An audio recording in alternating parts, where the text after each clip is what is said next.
northeast of Scotland and also towards the southeast of England, where the winds will be a bit stronger and there will be a few showers pushing their way in. Because of the clear skies and light winds for many of us, well, temperatures are going to drop again. Across some parts of Scotland, maybe Northern Ireland, there could be a touch of frost in rural spots, and even further south it is going to be a rather fresh, if not chilly, start to the day for many of us. With that then, there could also be some mist and fog patches first thing, but once the sun comes up, that will help clear those away pretty quickly. And for many it is going to be, yes, a fresh start to the day for sure, but also a largely fine one. Just a few showers here and there. Still, Orkney and Shetland seeing a fair few showery bursts. Otherwise, it is going to be mostly dry. And that's the theme through much of the day, although across parts of East Anglia towards Kent and maybe pushing towards London, there will be some fairly frequent showers, and some of these could be a little bit heavy at times, and there will be some stronger blustery winds here as well. A bit more cloud developing from the east compared to today, but most places staying dry with some sunshine breaking through. And yes, in the sunshine it's not going to feel too bad. Relatively warm for some, with temperatures in the mid to high teens, but worth noting those temperatures are a little bit below average for the time of year. More fine weather to come for most as we go through the end of the day. The cloud breaking up a little bit further, so some clearer skies overnight, and just still a few showers continuing, particularly across East Anglia. Largely dry as we go through the end of the week. High pressure still firmly in control, but more unsettled by the weekend. Bye-bye. Today, clouds overhead, total zen within. Boxed Solar sponsors the weather on GB News.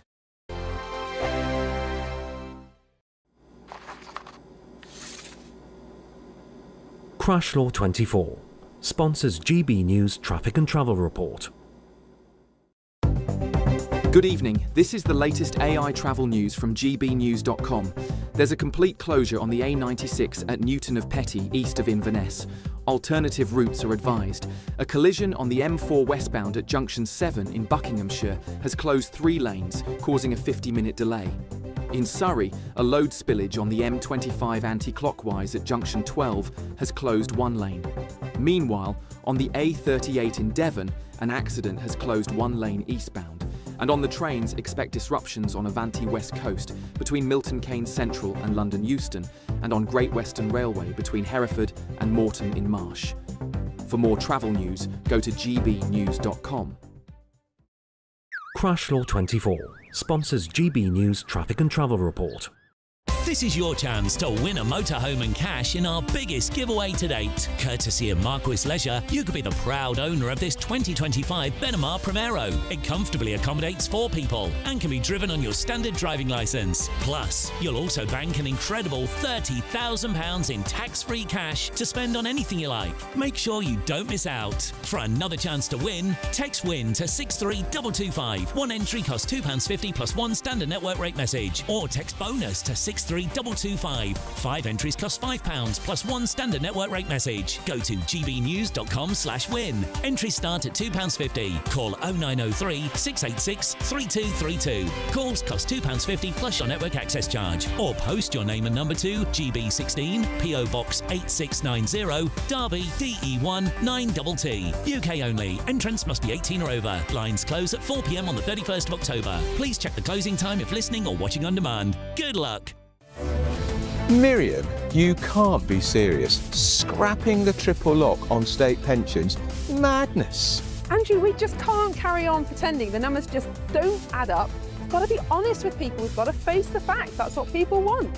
Well, that's what you get on GB News and on Britain's Newsroom. Lively debates, lively conversation. Britain deserves a newsroom that puts the facts and your voice first, and we're not afraid to hold power to account. And each other. So join me, Andrew Pearce. And me, Miriam Gates, for Britain's Newsroom, weekdays from 9:30 on GB News. The People's Channel, Britain's News Channel. Britain was once the envy of the world. But look around. A nation that no longer knows what it is or where it's going. A country that's broken. How do we fix Britain? How do we bring it back? Friday night with Matt Goodwin at 8 p.m. only on GB News.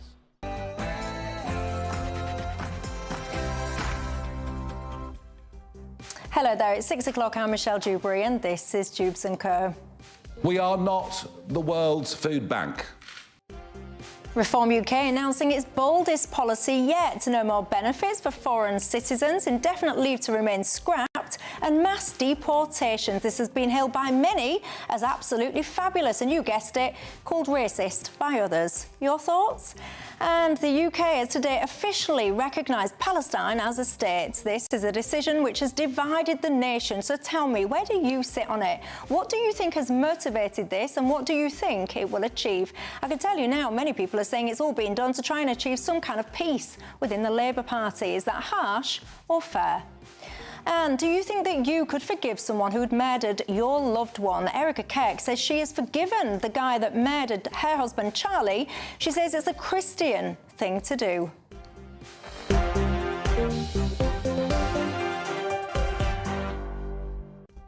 She's a better woman than that, I can tell you that for free. Anyway, look, alongside me, my panel tonight, the head of policy for Reform UK, Zia Youssef, and I've got the Labour MP for Brent West, Barry Gardner.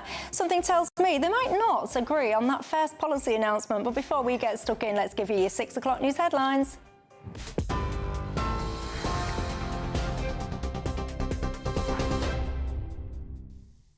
Good evening, it's 1 minute past 6. I'm Katie Bowen in the GB newsroom. Multiple charities have now cut ties with Sarah, Duchess of York, after it was disclosed she sent a message to convicted paedophile Jeffrey Epstein, describing him as a supreme friend. A spokesman for the Duchess said that she sent the email in which she apologised to Epstein for associating him with paedophilia in the media because he threatened to sue her. The Teenage Cancer Trust, who worked with the Duchess for 35 years, has dropped her as patron, as well as Julia's House, the Natasha Allergy Research Foundation, Prevent Breast Cancer and the Children's Literacy Charity. The British Heart Foundation becomes the latest organisation to make the move.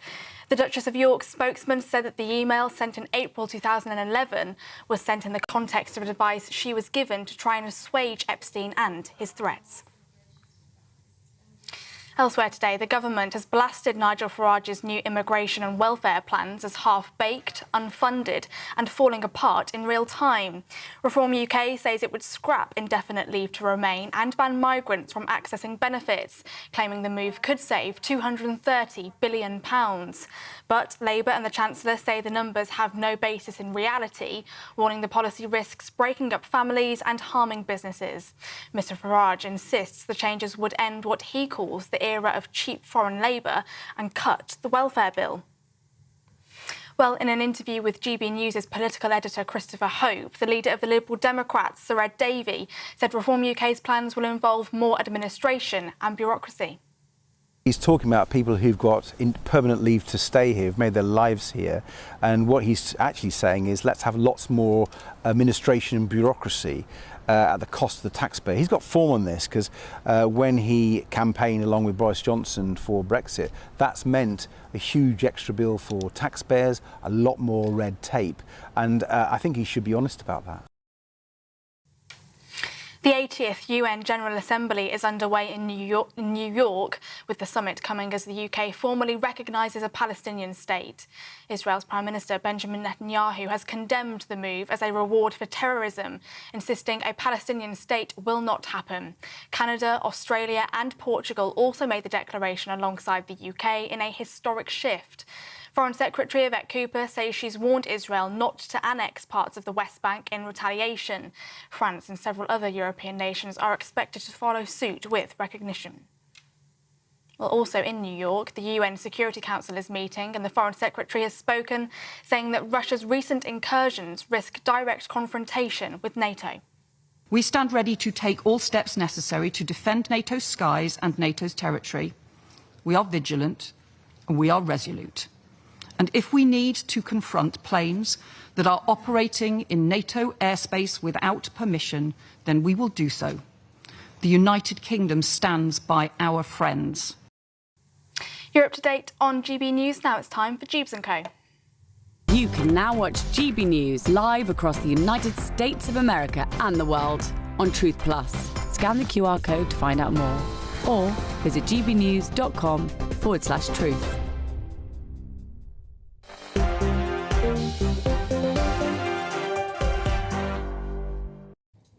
Thank you very much for that, and hello, good evening to each and every single one of you. You're very welcome tonight. My name's Michelle Dewberry. We're with you till 7 o'clock. Alongside me, I've got the Head of Policy for Reform UK, Zia Youssef, and I've got the Labour MP for Brent West, Barry Gardner. Welcome back, gents, to both of you tonight. And, of course, you can join us in all the usual ways. You can email me, gbviews@gbnews.com.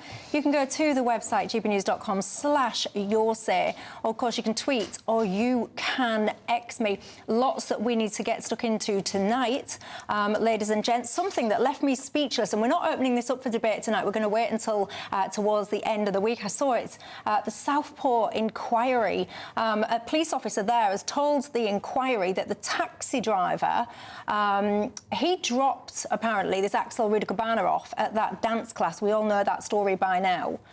And he said that the taxi driver heard, or, you know, there was screams from these little girls that were picked up in the dash cam, and that the taxi driver actually looked in the dash cam and took 50 minutes before he dialed 999. I was absolutely shocked to the core on that one.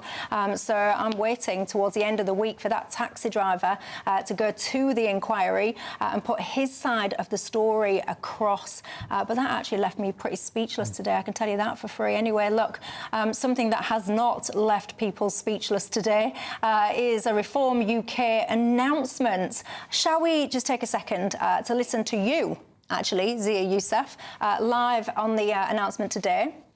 Reform government under Nigel expects migrants to more than pay their way, not commit crime, and ultimately to speak English and contribute to this country. The fact that this is in any way controversial says more about the state of decay and malaise and betrayal that the political class has inflicted on this country. Rachel Reeves as well, she was responding to some of these policy announcements. I've got to tell you now, this is about indefinite leave to remain. Reform are saying essentially they would scrap that. They would get very tough indeed. If you've got a criminal conviction, you're not getting in. If you're a foreign national, you're going to be ineligible to receive welfare. You're going to have a higher standard of English, and they're going to increase the number of years that you need before you can qualify for UK citizenship. Let's listen to Rachel Reeves. It is a difficult challenge. I think everybody can see that.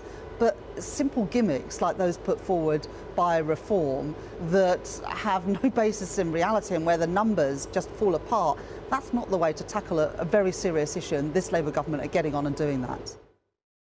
So, Zia Youssef, you're the man that announced these policies today. Tell us more.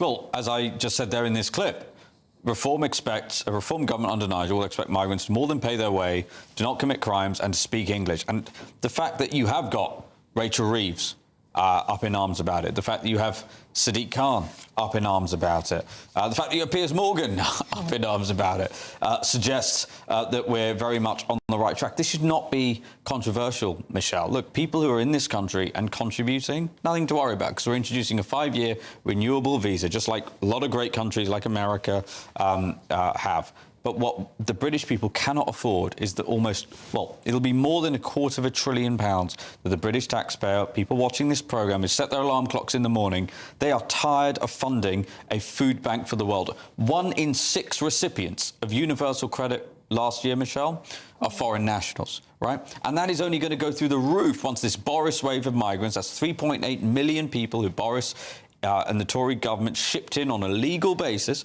96% of whom are from non-EU countries like India and Pakistan, and more than half of whom do not work and will never work. This is a looming fiscal catastrophe. Reform are the only party to be serious about this and say no more. I'll bring in a graph as well, actually. So you did like a small white paper that accompanied your press conference this morning. And this graph, I'll get it on the screen now, this actually depicts exactly what you have just said.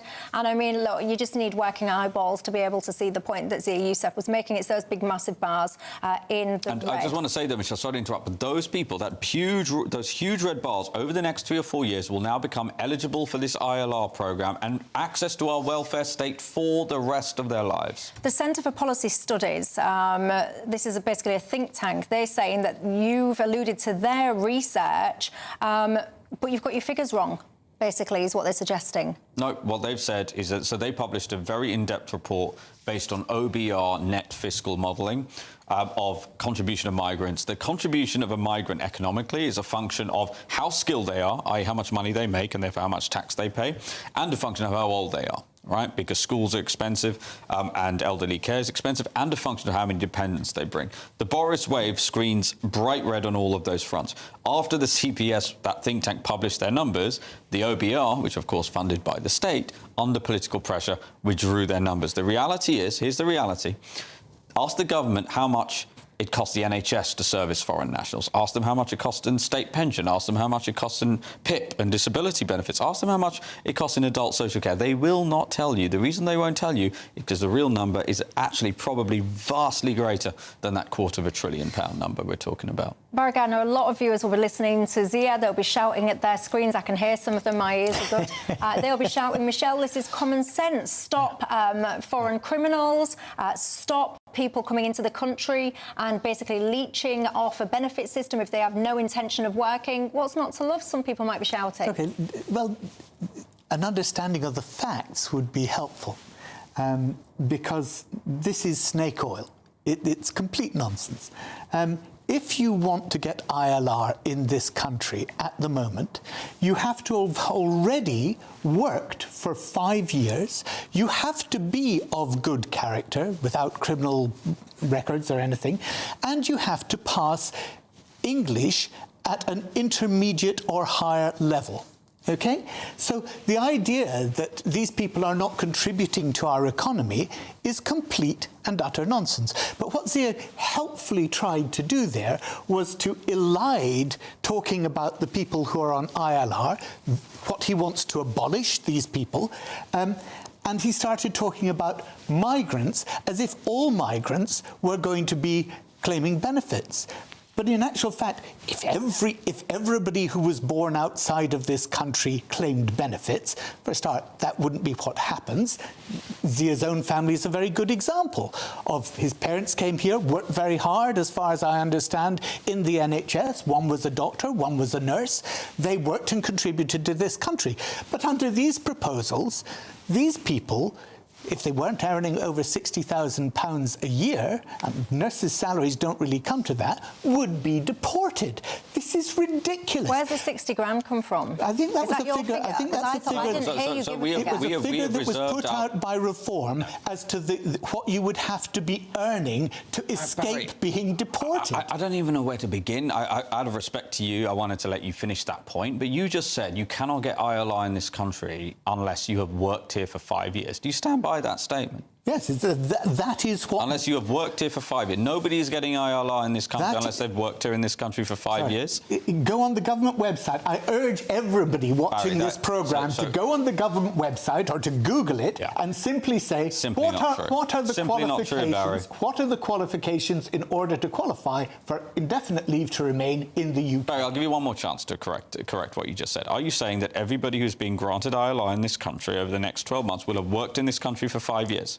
On a technicality, Zia, not everybody, but it's by far the minority who qualify without. It is, and okay. So that's a totally different. So number one, glad you've just corrected that. The rules. That's an important point. But the second point is we're talking about future cohorts. So if you look at what has historically been the case with ILR, and this is why Nigel said we have to take this step, because, and to be fair, it wasn't actually Labour, it was the Tories, and that's why we're calling it the Boris wave, who basically flung open our borders post-Brexit, replaced relatively limited net immigration. I say relative to what we have now, relatively limited EU migration with insane multiples of that of non-EU migration. These are people who are coming here with, and they're going to have far more dependents. They're coming from countries like Pakistan, like India, with a much higher propensity to claim ILR in the first place. Well, let me reply. And I want to make this point too. I want to make this point too. We have, the final point I'll make is, we have said, my mum has worked for years in the care home sector as a care worker, and nobody knows better than I do the the challenges that industry faces. But why is it every year? Every year we're told the care industry has no workers. Why? Because there's never been a programme like the one we're announcing, which is, yes, we will have an acute skills shortage visa in extremely limited numbers for sectors like the care sector. But for every one of those foreign visas that is issued, a commensurate place to train a British worker to take that job will be created. So we ensure that whatever short-term need there is for foreign labour is in those lower paid roles builds long-term capacity. So that's a really crucial point. I want to just, because I did actually look at the government website before we came on air, because I just wanted to get my facts straight. There are different ways to be eligible for ILR. Only one of those ways say that you need to live and work in the country for 5 years. That's a work visa. There's other routes, family visas, long residence, and many other ones that are based on points-based and stuff like that. So it's not true that anyone needs to work and live for 5 years. You don't have to work. And that's what we're talking about. That's the fundamental barrier. That's why I had to call you out on that false claim that you made. I'm sorry to do it, because that's what we're talking about. The British people will no longer be asked, Barry, the British people will no longer be asked to fund the food bank for the world. And I was trying to respond to Michelle. Right, go on, respond to me then. Don't talk over each other, because everyone will switch off because their ears will be burning, and we don't like that on Jubes and Co. We're sensible debaters. Go on. The vast majority of people who qualify and claim for ILR are people who've worked in this country, right? That's not what you for said 5 years. It's part of the qualifications, and people can see it on the website. Okay, if you have, let's take an example of marriage. People want to marry somebody from another country. My own daughter and son-in-law from another country. Most people at that age, when they want to get married, are not earning £60,000 a year. But I don't know where the 60,000's come from, because I watched your press conference today and you said you weren't going to put a figure on it. You were going to review it closer to the election. Am I right? And of course there will be spousal visas and things like that. Of course that will be the case. What's going to happen to those people? Are they allowed to be in the country? It's very simple. How do you then qualify to become... Barry, we're putting the British people first. People watching this programme who wake up at the crack of dawn and go to work will no longer have to have a section of their workday to fund a food bank for the world. And I'm sorry, but you've already made statements that have been incorrect, to be kind, so far. Frankly, I don't think it's because you're deliberately doing that. I don't think you're even aware of how broken the immigration policy that your own government is inflicting on the British people. The idea that you are going to be able to fill the skills gap, we already have employers saying that because of Brexit, we cannot fill posts in this country. The idea that you're going to be able to fill the skills gap and grow the economy without using migrant labour coming here to work, not to claim benefits, but to work, is for the birds. And that's why this policy is nothing but a snake oil that you're perpetrating, fooling people that you can return, what is it, 800,000 people who have a legal right to be in this country. You've decided to hell with their legal right, hell with the fact that they've been living here for 10 years, we're going to deport them. That is not what any responsible government does. Right, look, it's only fair that I let you respond to that as well. There is a lot more that we need to say on this. I want to bring you into the conversation as well, so we shall continue after the break.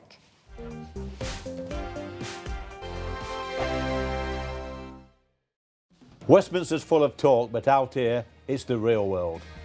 Am I allowed to talk now? No, that's it. This is where it matters, real people and real lives. That's what politics is all about. In fact, this Trump made a good start. No. Straight answers, no spin, and just a couple of pints. How many fingers have I ever got up? About 10. So join me for Lee Anderson's Real World every Friday at 7 p.m. only on GB News. The People's Channel, Britain's news channel. You want to know what's really going on in the corridors of power? Labour don't know what to do with you half the time, and that makes you quite lethal in the chamber. Get behind the headlines with Chopper's Political Podcast. Join me, Christopher Hope, as I sit down with the great and the good of British politics. We'll see where this ruling takes us. These are the stories shaping our nation. Chopper's Political Podcast, available now on all platforms. Listen in and stay ahead.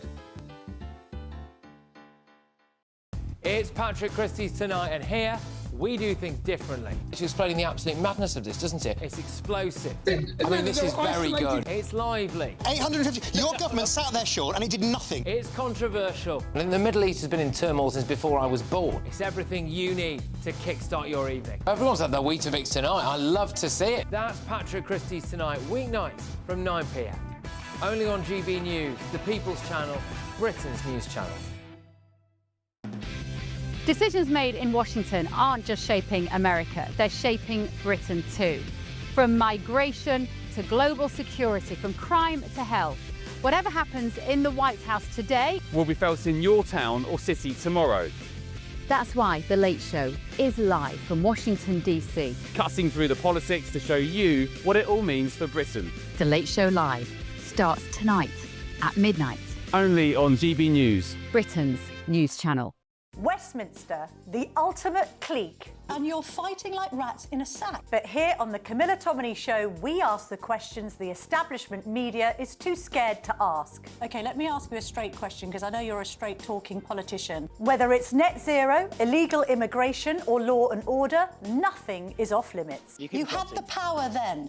Yeah, as I and say, now you've lost it. That's the Camilla Tominey Show, a politics show that's fearless. But no, let me finish my question if you don't mind, because it is my show. Sundays at 9:30, only on GB News, the People's Channel, Britain's news channel.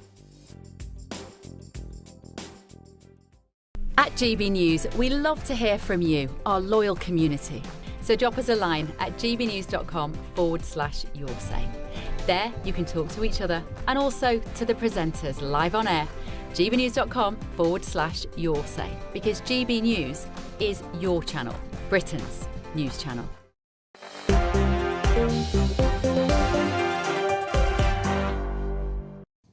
Hello there, Michelle Dewberry, Zia Youssef and Barry Gardner with you till 7. There's lots more that we need to talk about when it comes to Reform UK's announcements today, when it comes to whether or not foreign-born citizens should have access to welfare. Anne, you've got in touch and said, Michelle, we should try stopping benefits to some of our people as well. If they don't get the benefits, then guess what? They'll probably realise that they can actually fill the skills gap that we have. I remember when I was growing up, my sisters and stuff used to work in care homes. I remember they used to do those kind of jobs. Would your loved ones go and work in care homes now? Why do we need to rely on foreign workers for those roles? But look, we are going to turn our attention back in just a second to Zia and Barry. But before we do, get yourselves comfortable, because I'm going to take you to the southern border in Arizona. Ben Leo, you're live as we speak. Someone else talking very tough indeed on immigration is Donald Trump. Yes, good evening, Jubes. Good evening, everybody back home. Hope you're well. An incredible situation here in the US since January. President Donald Trump takes office, and surprise, surprise, what happens overnight? Well, illegal migration goes down to pretty much zero. And just as a reminder, under Joe Biden, illegal migration numbers were something anywhere between 15 to 25 million. So I popped myself down to the southern border over the weekend. We spoke to sheriffs, local law enforcement, asked exactly how it's happened, what's been done. It's an extraordinary piece which we'll show on The Late Show Live, which debuts, of course, tonight on GB News, midnight till 2 a.m. Bev Turner in the hot seat. I'll be here in Arizona. Interestingly as well, though, Jubes, we spoke to some people over the border, through the fence, through the barbed wire, who had just been kicked out by immigration forces here in the US. One guy, and this will spark an interesting conversation, one guy had been in the United States for 22 years. He's got 4 children here. They were born in the US, in Utah. His wife was here as well. But ICE pulled him over on the roadside a few months ago, found out he came in illegally 22 years ago, and said, no, off you pop, back over to Mexico. So I had this fascinating interaction with him through the fence, and it sparks an interesting debate. Should people like that be kicked out? Someone who's been in the United States for 22 years, 4 children here. Granted, yes, he broke in illegally. He's been working all this time, though, and says he's been paying taxes. But should this kind of person be kicked out? Is he collateral damage amongst the murderers, the rapists, and the kind of people that President Trump talks about? So, big show tonight, The Late Show Live, midnight to 2 a.m, much more as well on top of that.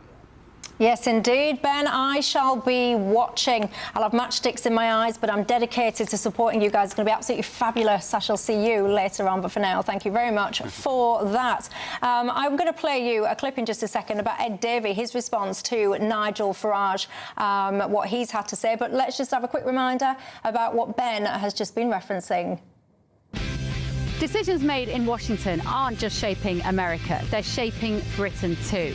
From migration to global security, from crime to health. Whatever happens in the White House today will be felt in your town or city tomorrow. That's why The Late Show is live from Washington, D.C. Cutting through the politics to show you what it all means for Britain. The Late Show Live starts tonight at midnight. Only on GB News, Britain's news channel. There you go. Well, back to matters in this country. Ed Davey, of course, is the Lib Dems conference, which commenced today. Let's listen to how he responded to Nigel Farage's and Reform UK's plans.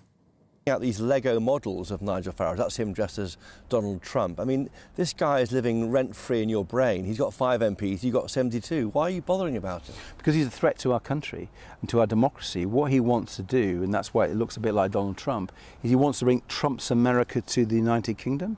I think people who care about British values don't want to be, an adjunct to Trump's America. Nigel Farage, a threat to the UK. Well, it's really interesting when you hear people like Ed Davey and basically the political establishment talk about British values. What they mean is open borders, no sovereignty, no say about who gets to come here, infinite amounts of money being taxed from British people to pay for welfare for people from abroad. That's what he refers to when he talks about British values. What we have said today, and we stand by this and we make zero apologies for this, Michelle, migrants who are here must pay their way, they must speak English, and they must not commit crime. If you are doing those things, cool, you're going to get one of our renewable visas. If you do not do those things, then I'm afraid, yes, you will lose your status of ILR. I want to give you a really interesting data point that speaks to, we were having a discussion earlier and you were using the past tense, Barry. We're talking about the Boris wave, the millions of people who are going to become eligible for this ILR status over the coming years, which is why we had to announce this today to avert that £250 billion at least disaster. In 2010, the number of dependents for people who were here on work visas was 0.7. 0.7 dependents for every work visa issued. That number now is 1.2. It's 1.2. And by the way, once they get ILR, they can bring in a hell of a lot more dependents. And the mix of that,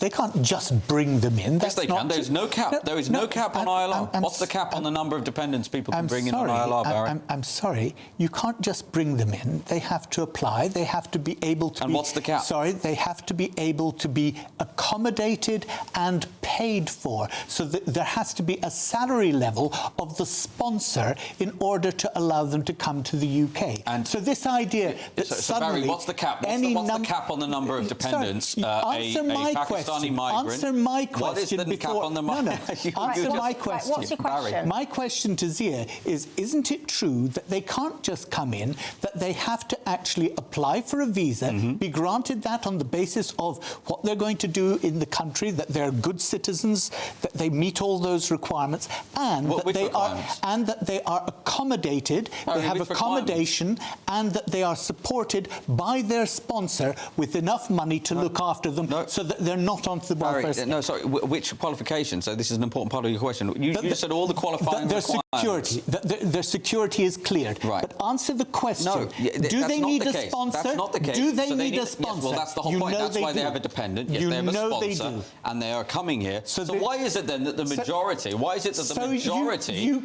people who are on Boris... You completely misled the viewer to say that they can just, any number can just come in. I just asked you, what is the limit? I said there is no limit on the number of people who can come here on dependency visas. Tell me what the limit is, The limit is... Tell me what the limit... Barry, I'll tell you if you just shut up for a moment. I think you need to go and read about your own government's immigration policy. The limit is the sponsor's ability to pay. Excuse me. Right. Is there a limit to the number of dependents people can bring? Yes. It's the sponsor's ability to pay for them, accommodate them, and make sure that they're not a burden on the state. What is the number? That is it. So if I listen to your perspective, Barry, are you suggesting that then there are no foreign nationals claiming welfare then? If you're suggesting that everyone needs to work and people need to support their own kids, and why are there any foreign nationals on benefits then? No, I'm not suggesting that at all. What we're talking about is people who come to this country under the route that Zia's just suggested. Yeah. And we're talking about people who come under ILR.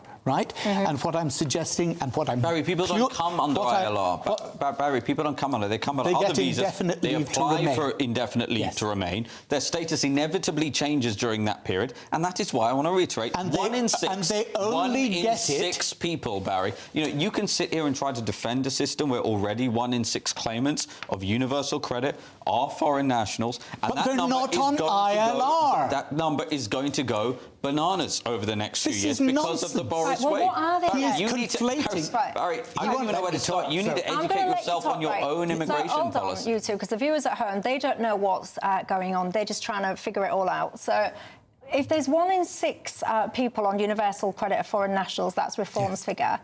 Who are these people? Zia is confusing ILR, people who are here on ILR, with those people, those 1 in 6 that he's mentioned who are foreign nationals, right? But that doesn't because say this.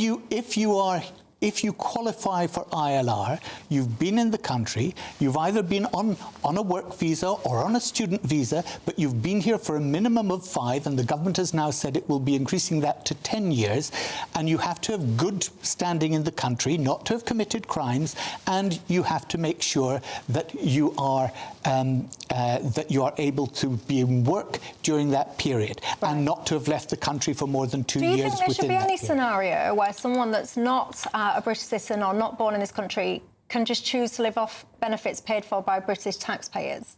There may be some, yes. Why? Well, that is people would deem that very, very unfair. No, I don't think they would, because if somebody, for example, has fought for this country, let's say in Afghanistan, has been part of our troops in Afghanistan, and they come here and they're seeking refuge status from the Taliban, and they're here, they've helped our troops over there, and they are injured and not able to work, then actually I do believe that we do have... quite a niche... you asked if there was any instances, and I said, yes, I do think there are some instances. I just can't get to the bottom of this claim, because you do separate it out, actually. You talk about indefinite leave to remain, and then you go on to separately say that 1 in 6 people on universal credit are foreign nationals. I'm trying to get to the bottom of how have we got a country where British taxpayers are paying for 1 in 6 recipient of universal credit to be a foreign national.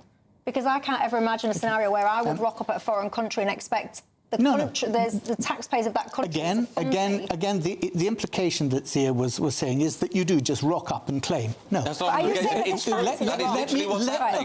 me explain before he interrupts. Are you saying that 1 in 6 people on universal credit are not foreign nationals? No. What I'm saying to you, if that's a figure, that's fine. What I'm saying to you is they may be people who've worked in this country for 20 years. Right? They may have contributed to this country for 20 years. And Zia will attest that that's true. Barry, you can just be claim that none of those people on ILR. That is nonsense. No. A lot of those people are on ILR. The whole point, the reason why we had to announce this policy is because ILR offers you the ability as a foreign national to get unlimited access to our welfare state at the behest of the taxpayer, the people watching this programme, for the rest of your life. This is the problem, Barry. Because you've contributed, and because you've worked in this country, you've paid tax in this country, you will have had to have done it for 10 years. You can rewind the tape to what you just said about 2 minutes ago, where you said work and you did the sleight of hand or were a student. You started out in this debate claiming you took the position that the only way you got ILR was by working in this country for 5 years. I took you to task for that, and you then corrected the record. You've now flipped back again. I say it again, Barry, I'm sorry. I think you need to educate. I don't think you're a bad man, but I think you need to educate yourself on the government's own immigration policy. I don't think you understand how catastrophic it is, and the people who are watching this programme do, Barry. Go on the government's website and see what it actually says about the qualifications that you need to get indefinite leave in this country. right? Because you just have to have existed in this country for 5 years. You don't need to be working. You don't need to. You do not need to work. In the UK, number one, you may be able to apply if you have a work visa. And is that the only route? You must usually have lived and worked in the UK for 5 years. If you have a Tier 1 visa, it can be 2 or 3 years. If you have and it goes on. Right, hang on, because I just want to bring some clarity to this, because you lot at home are probably scratching your head going, what on earth is going on, Michelle? What is the reality? Right, from the horse's mouth, which is the gov.uk's website, let me try and make this clear for everyone. To get indefinite leave to remain, there are multiple different routes, OK? And I'm going to summarise this as best as and quick as I possibly can. Route 1, if you work in the UK, you might be able to apply if you've got a work visa. So, yes, if you've got a work visa, you will have lived and worked in the UK for 5 years. That's one route, so Barry is correct on that route. A second route is if you have family in the UK. It doesn't reference on the government's website that you needed to have worked. Route 3... Sorry, can I just interject there? It does also mean that if you have a partner in the UK and you're not a British citizen, it means that they will have to have been able to show that they can sponsor you and can afford for you to be here and accommodate you without recourse to public funds. Right, well, it doesn't say that on the government website that I'm glancing. Right, Route 3. If you've lived in the UK for 10 years, you might be able to get this indefinite leave to remain. Route 4, if you are a Commonwealth citizen. So there you go. So I've counted 1, 2, 3, 4. So there's 4 routes. The Commonwealth citizen has to have been living in the UK for 5 years on a UK ancestry visa, which are very few and far between. People watching this show after what Michelle said can draw their own conclusions. I remember one other point, though. Just the worker point alone is not enough, because here's the really key point, which if you're actually seriously doing this modelling, if you're earning £20,000 a year and you're 25 and you bring in a dependent who isn't working, you are a massive drag for the taxpayer. You cost the taxpayer a lot more than you take out. You can't. You have to be earning about 35,000 to bring your. Again, there's so many loopholes to your immigration policy. It is. You don't know the figures. Are you any clearer at home? No, is what I can hear you shout. Goodness gracious me. I'll leave you to unpick the bones of it and make your own conclusions. Coming up after the break, something else that's divided people, Palestine. Should the UK have recognised it as a state or not? I'll see you in 2.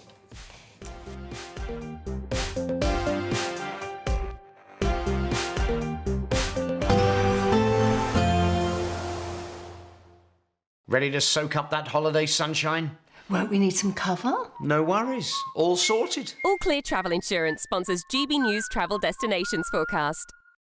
Hello. Well, it's a mixed picture out there across Europe. Rain and thunderstorms for some, but even still, we've got some warm sunshine out there. So showery outbreaks of rain affecting Madeira, but across much of Portugal and Spain, fine, dry and settled. But there is this area of low pressure, and that's going to bring showers, perhaps even thunderstorms, especially across the Alps. Best of the sunshine across Greece, feeling warm here. And that's a similar picture as we go through the week. Sunny spells and highs of up to 27 degrees. All Clear Travel Insurance sponsors GB News Travel Destinations Forecast.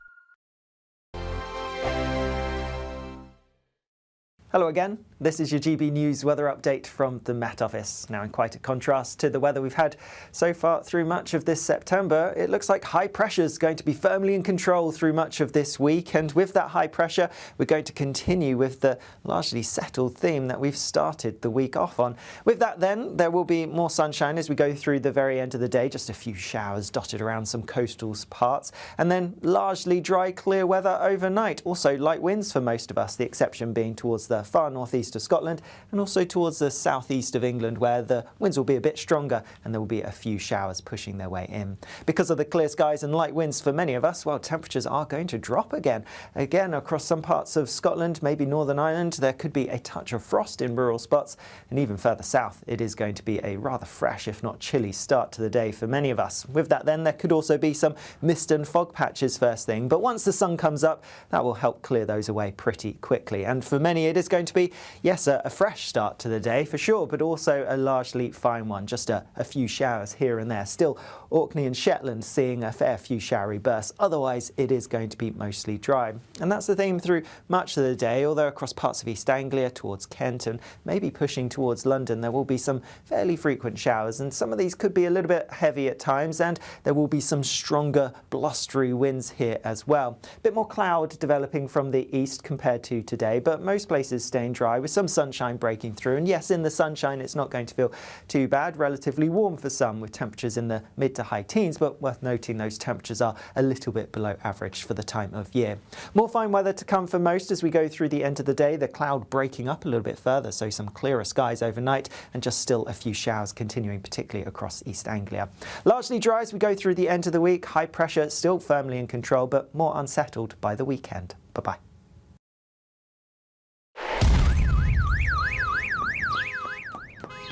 Crash Law 24 sponsors GB News Traffic and Travel Report. Good evening. This is the latest AI travel news from GBnews.com. Exercise caution on the A9 Dornoch Bridge due to high winds. An accident on the M25 anti-clockwise has closed one lane. Disruption on the A168 northbound in North Yorkshire narrows it to one lane due to a broken down vehicle. An incident on the A38 eastbound involves a vehicle veering off the road, resulting in a lane closure. On the trains, Great Western Railway faces disruption between Hereford and Moreton in Marsh.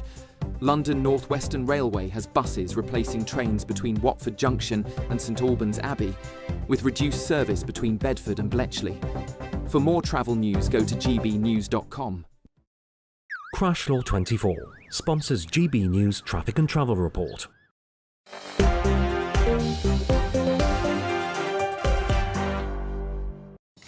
Hello everybody, Michelle Dewberry, Zia Youssef and Barry Gardner. Sharon has been in touch and said, Michelle, I work in a hospital and we have many nurses that have come into the country to work in nursing, but many of them struggle to speak clear English. I've got to say, I do actually share that concern, I can tell you.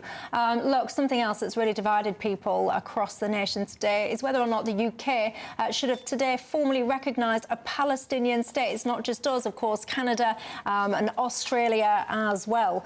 Zia Youssef, do you back this move? I think announcing that Britain will recognise the state of Palestine now is simply a reward for Hamas, as Nigel said this morning. Look, this is Hamas in their founding charter, and anybody watching this programme who cares about long-term peace in that region, as we do at Reform, should know that the Hamas founding charter says that Israel is illegitimate, has no right to exist, and should be wiped from the map. And the second point I'd make, Michelle, is it's abundantly clear that Keir Starmer has never engaged in a serious negotiation and come out on top, nor would you expect him to, because he's a former human rights lawyer.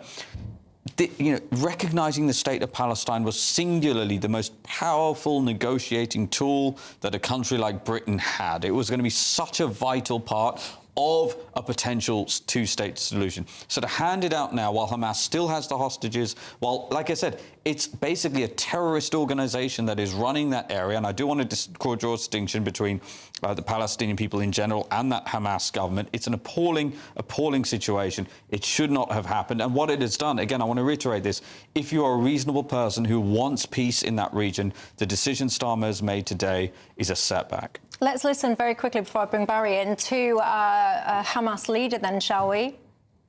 ليش كل الدول أعطيني بس أقول لك مثل ليش كل الدول أصبحت تعترف بفلسطين الآن قبل 7 أكتوبر هل في دولة تجرأت على أن تعترف بدولة فلسطين أعطيني بس مثال الآن حصاد 7 أكتوبر هو الذي خلى كل العالم يفتح عيونه على القضية الفلسطينية. You're listening on the radio, you'll have no idea what we're doing there. So I will do a little bit of a mini translation. The nuts and bolts of it was, he was essentially saying the fruits of October the 7th is what made the whole world open its eyes to a Palestinian cause. Barry Gardner, your thoughts on the whole thing? Well, the first thing I need to say is that I entirely condemn what that guy just said.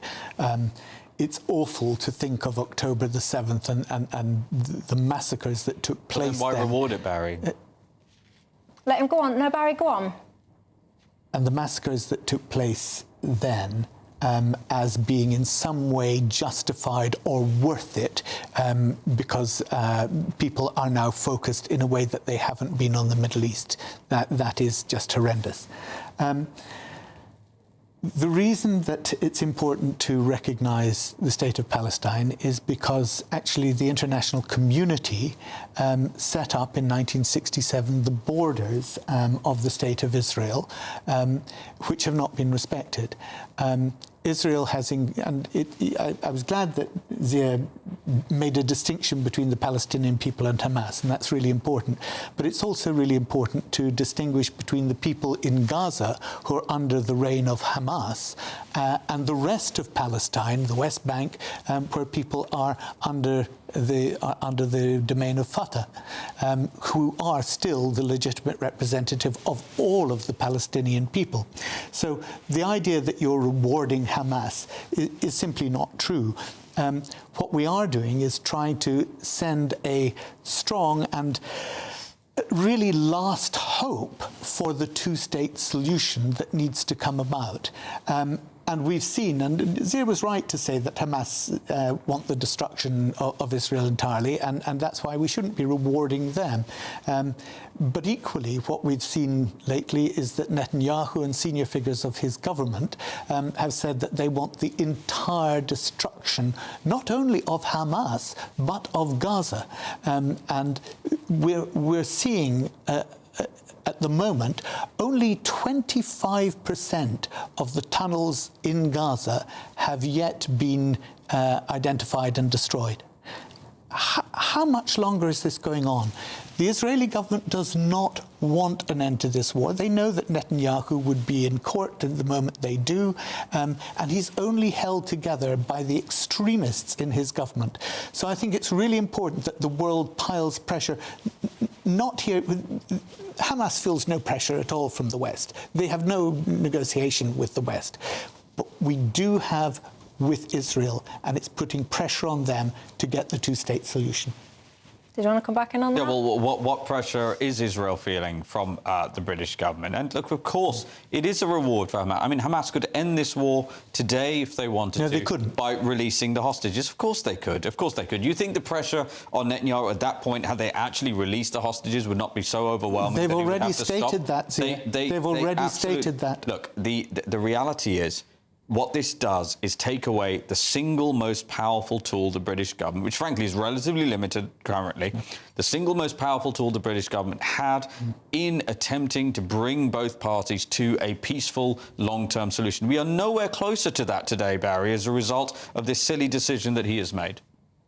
You will have very strong opinions on this at home. I shall bring you into the conversation after the break. I'll see you in a few minutes.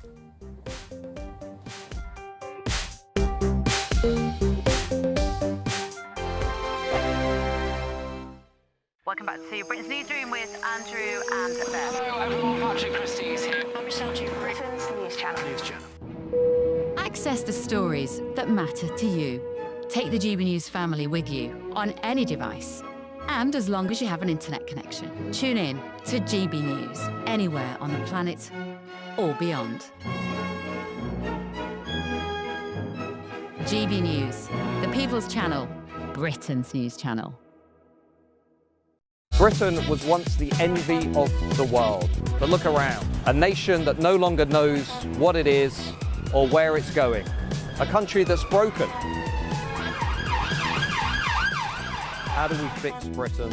How do we bring it back? Friday night with Matt Goodwin at 8 p.m. Only on GB News. Exciting news. Every Friday, my Patrick Christie's Tonight Show is going to have a twist to it. We're welcoming some special guests. You. That's right, on Fridays I'm going to be doing my show in front of a live studio audience because this show is about you and what you have to say. It's going to be the same big debates, same big topics, same big opinions. But every Friday night at 9 p.m. you are invited to come on down to Patrick Christie's Tonight to be a part of the action.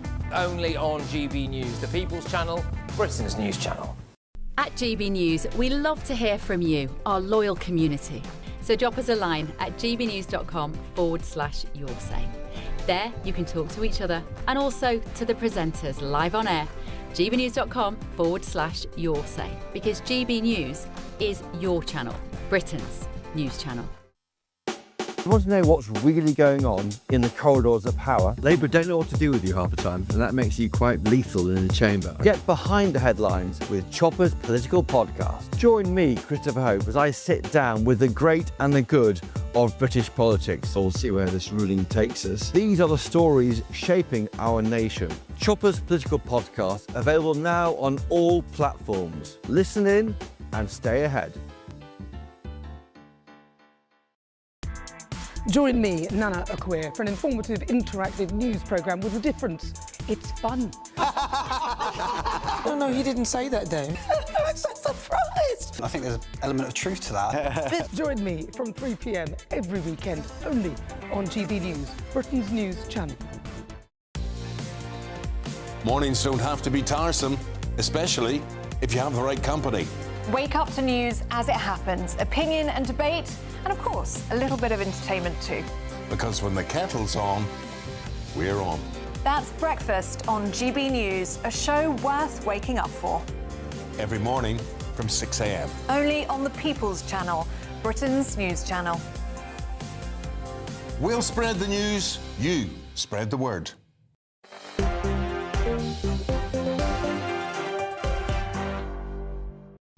Hello everybody, welcome back to Jubes and Co with me, Michelle Dewberry, Barry Gardner and Zia Youssef. You have very strong opinions on this Palestine situation. Jill, GB News member, thank you very much for that, Jill. You're saying this is an appalling decision by Labour. They are rewarding Hamas, and Hamas leaders have indeed, as you've just shown, acknowledged this. She says, shame on all of the Labour government. A lot of people as well, they get in touch, they struggle very much seeing the images of children, and I think that your sympathy lies on that side of the fence in terms of trying to move the situation forward. Goodness knows how. Can you imagine, though, if you're one of the families of the missing hostage, hostages plural, how you would be feeling right now? I was watching GB News, as it happens, late last night, hence I'm a little bit tired tonight because I was watching the Charlie Kirk Memorial. Of course, one of the speeches, there were plenty, but one of them was from Charlie's wife, Erica. It stopped me in my tracks, actually. Take a listen to what she had to say. That man, that young man, I forgive him.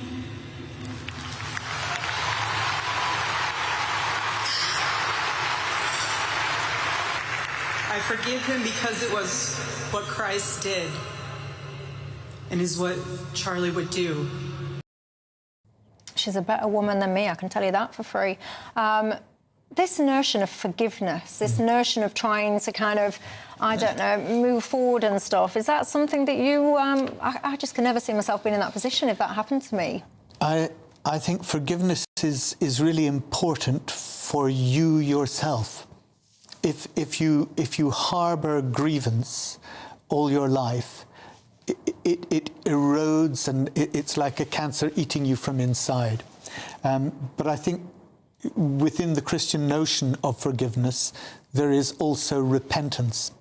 And you forgive people when they have acknowledged that they've done wrong and they turn away from what they've done. So I think forgiveness isn't a weak thing. You have to be incredibly strong to forgive somebody who's damaged you in that way. And I think what she said was absolutely admirable.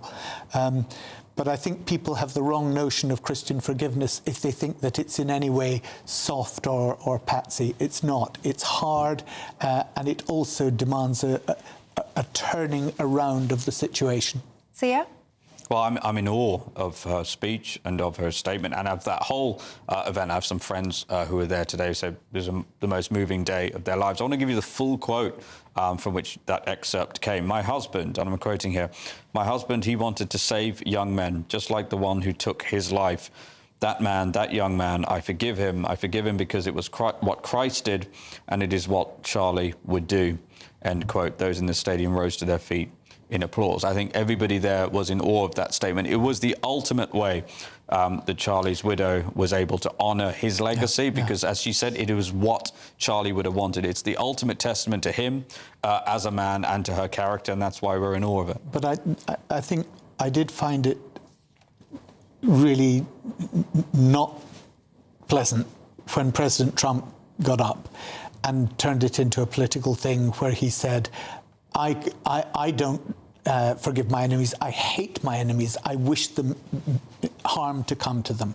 I think, Barry, what he was doing with that was actually complimenting, in his own way, what Trump was doing there in that classic Trump style, which you can like or hate. But what he was doing was actually paying tribute to the fact he was actually being self-effacing, which is very rare for Trump. He was basically saying, I'm not quite the man that Charlie was. I've got to say, though, I mean, can you imagine? Look at what they do to Donald Trump. I mean, look at how people treat him.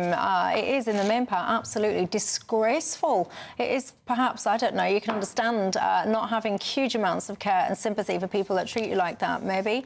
I've got to say as well, I found it actually quite nice to see overt displays of Christianity on the television last night. I really did enjoy that, actually. Did you? I think we could do with a little bit more of that in this country. Anyway, look, time has flown. Andy's got in touch and said, Michelle, the million-dollar question is, will we have to pay reparations to Palestine? That's one for another day. Panel, thank you. To each of you at home, thank you. Have a good night. Night-night. Expect warm spells with the odd rude interruption. Box Boilers sponsors the weather on GB News. Hello, very good evening to you. This is your GB News weather update from the Met Office. If you thought it was a bit chilly last night, well, it's going to be another bit of a cold one tonight, with largely clear skies and light winds, all due to an area of high pressure being the imperfect ingredients for us to see our temperatures taking a bit of a dip. So it is going to stay mostly dry through the next few hours, the exception being just towards the far northeast of Scotland and maybe towards the southeastern tip of England as well, where there will be a few showers around. But otherwise, yes, a dry and clear night, which is why we're going to see those temperatures dropping. Even towns and cities getting into the low to mid single figures in quite a few places, and rural spots a few degrees lower than this, a touch of frost quite likely, especially across some parts of Scotland. As a result, there could be some mist and fog patches first thing tomorrow morning, but these will quickly burn away, and then it's looking like a fine sunny start across many southern areas, but some blustery winds and a few showers towards those southeastern coastal areas. Also a few showers for the far northwest of Wales, and could be a few coastal showers for parts of Scotland. Otherwise, across northern England, Northern Ireland and Scotland, it's looking largely dry. The showery bursts across Orkney and Shetland will continue again for a little while, but gradually easing as we go through the day. But the blustery showers across southeast England, they're actually going to pep up a little bit more as we go through into the afternoon. Also going to see a bit more cloud feeding in from the east, so turning cloudier across many parts of England and Wales, but most of us should still see some bright or sunny spells breaking through. And in the sunshine, not feeling too bad, even if on paper temperatures are a few degrees below average for the time of year. Another chilly night to come tomorrow night into Wednesday, and then another largely fine day, really. High pressure sticks around, and so the settled weather stays with us as we go through the end of the week and heading towards the weekend. Signs of some rain arriving, but before then, really it's staying dry, some decent sunshine on offer, and temperatures, well, around average, maybe a touch below at times. Bye-bye. Expect warm spells with the odd rude interruption. Box Boilers sponsors the weather on GB News.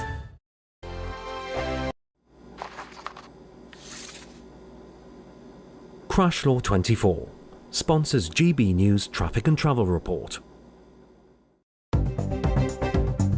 Good evening, this is the latest AI travel news from GBNews.com. Road users in the north should be cautious when crossing the A9 Dornoch Bridge due to high winds.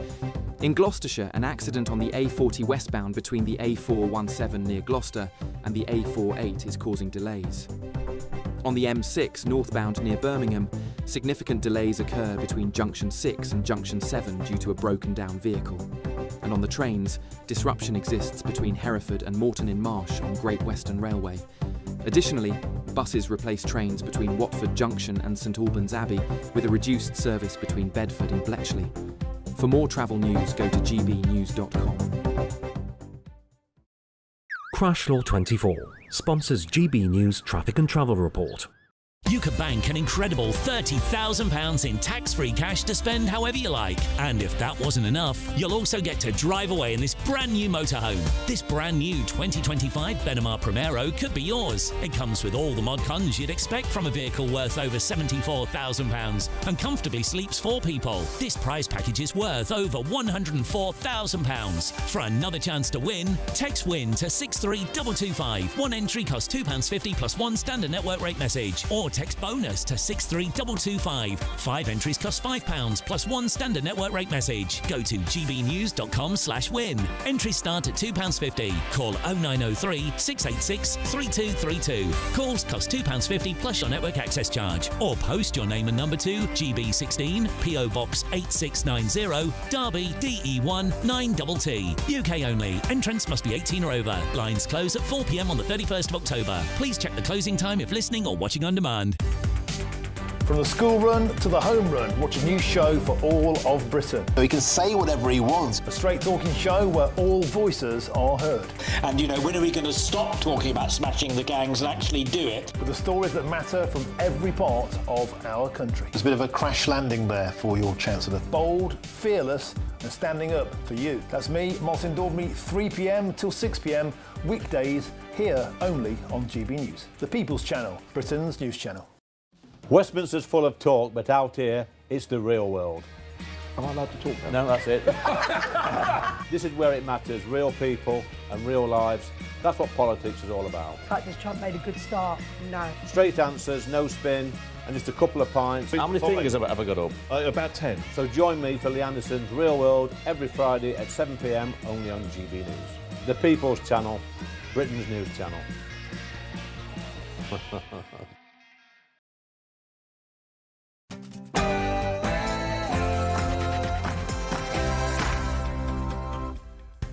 Very, very good evening to you and welcome to GB News Tonight with me, your host, Martin Dewberry. Coming up with tonight's action-packed show.